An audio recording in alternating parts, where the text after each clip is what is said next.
That just feels about right.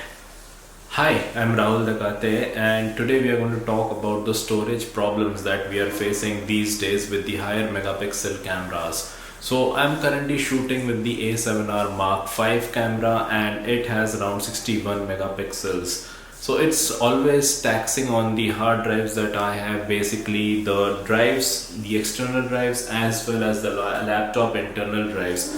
So it's always a challenge for me to keep those files stored into my hard drives. And when I am particularly shooting in a day out where I shoot like 600 to 800 frames with both RAW as well as JPEGs, it's become really challenging for me to handle all this data. And it's always like 50 to 60 gigabytes of data in a single shoot, and I often go out for shooting. So if you know me, I have been there in the lakes, I've been there in the wild, I've been there in the safaris.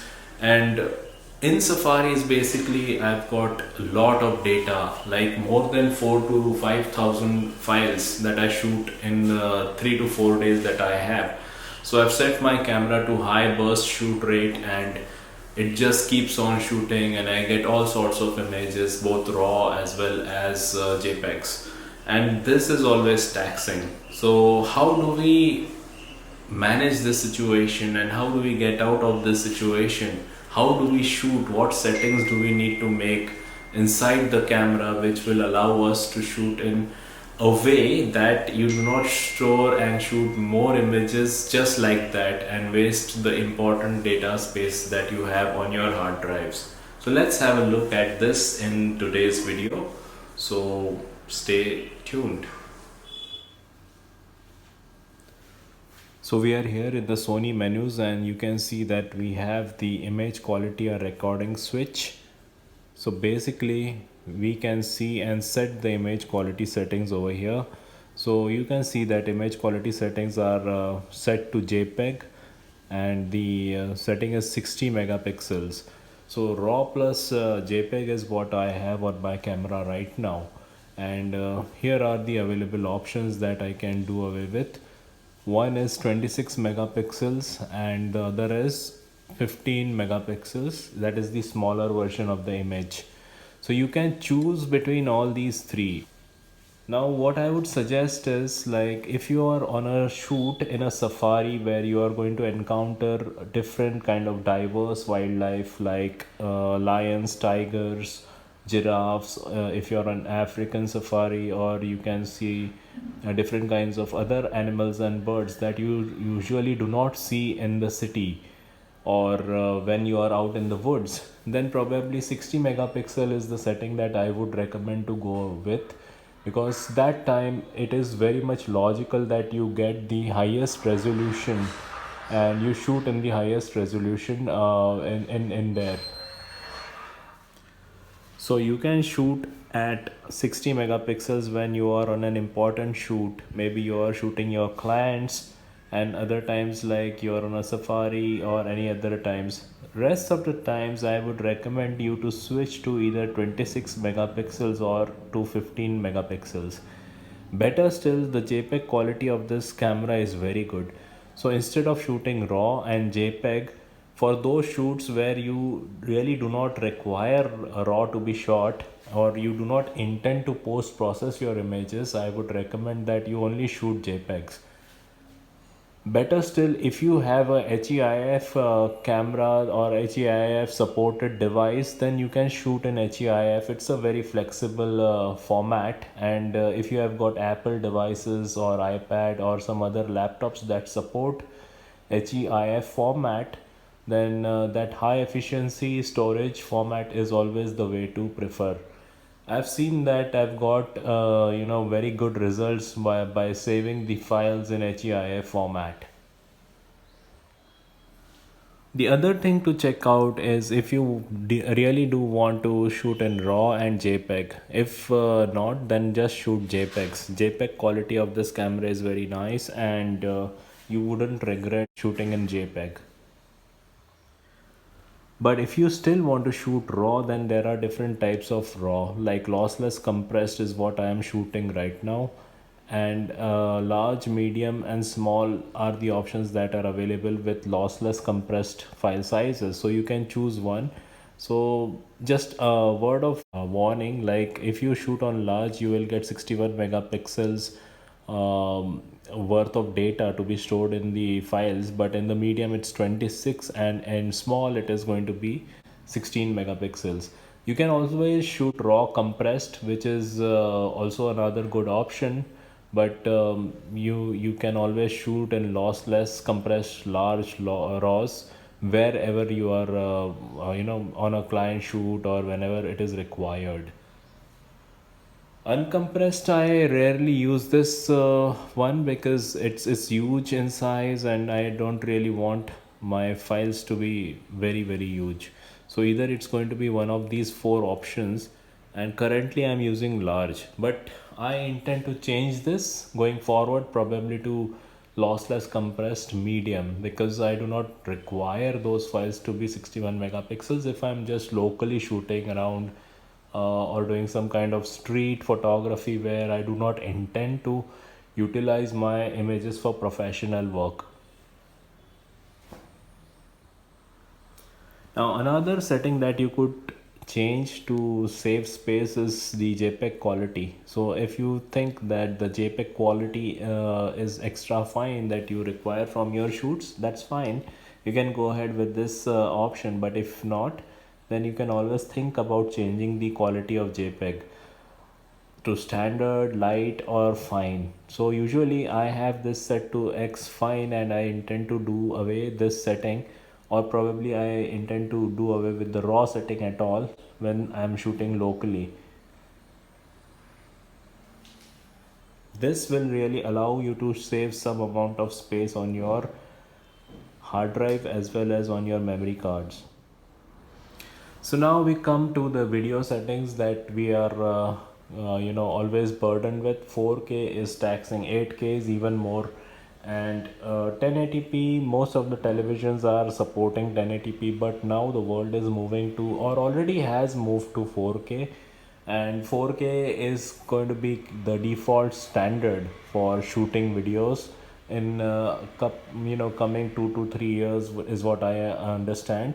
So you can always set your setting to 4K 25p, and here are the settings that I have in my camera. So I usually shoot 4K XAVC-S and 4K-I, and then there are other options like for you to change, like XAVCS, HD, 4K, 8K. I really do not use the 8K one. It's useless in this camera because of the jello effect that it produces. So I would rather stick with this one. And the more the frames that you add to this shooting options, like if it is 24p, 30p, or it's 60p, then the more the data is going to be consumed by your video footage. If you're shooting in 10-bit, then again you expect that a lot of data is going to be consumed, as well as a lot of information is going to be saved in your memory cards as well as on your hard drive. So you'll have to be prepared with additional or extra hard drives and other kinds of things.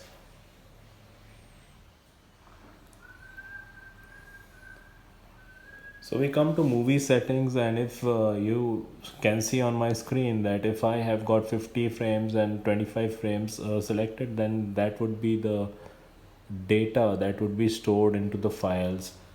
Okay. You have to be very careful when you are selecting all these modes, because that is the data, like 250 megabits per second is going to be written to the card. It's going to be very taxing. SNQ settings also, it's very taxing. So you can select the frame rates for this, and go ahead with one of the chosen frame rate, but that's how it works. Somehow this is not getting clicked for me. Yeah, now it is.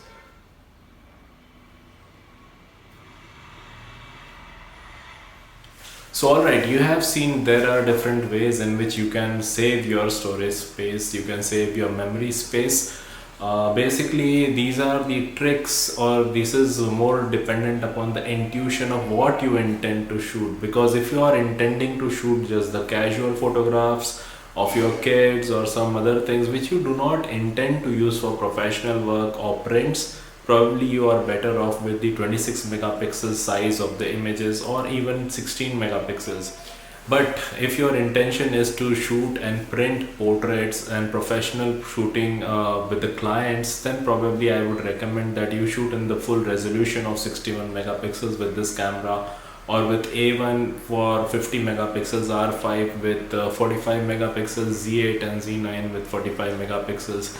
It's hugely frustrating that we now have the storage space issues, because we have got beautiful cameras that shoot high resolution images. They are pretty detailed, there is plenty of detail in all those images. So if you are shooting out wildlife, you know that you're going to get those details in feathers of the birds or in the fur of the animals, the eyes and everything. But the storage is really a practical issue. I would really say that you formulate a storage strategy for yourself and figure out how you want to and how basically which files you want to save and keep for the future. Because if you do not intend to utilize those files, it's just sitting on your hard drive or even the external storage device, and it's just consuming space.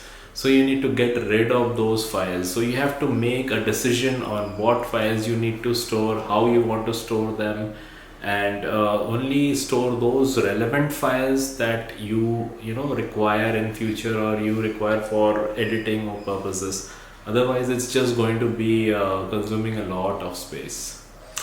I hope that this video helped you in some way to organize yourself and make your hard drive storage friendly, make your files storage friendly, and in some way get more space and not waste your space on multiple shooting. Camera burst rates are another important factor that you need to consider when you are doing some storage, because these days we have got those cameras which can shoot 30 frames per second, 40 frames per second, 10 and 15 frames per second is the norm here. Because this A7R Mark 5 can also shoot 10 frames per second. So when you look at the data, so if you're just going on a shoot with high speed burst rates and capturing multiple files, then in one particular shoot you can always expect around 1000 plus files. And if you do not have that much amount of storage, then you are always blocked. So basically the idea here is to select those relevant files that you want to keep in your hard drive and get rid of the rest, because it's always going to consume a lot of space. So you have to make sure that you take the decision wisely and store only the relevant files that you require.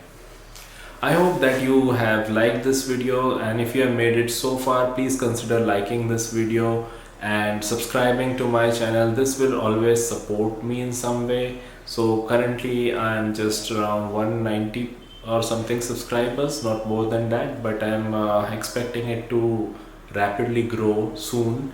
And support my channel, guys. So requesting you to like the video and subscribe to the channel. I'll bring more content that is very useful for you guys.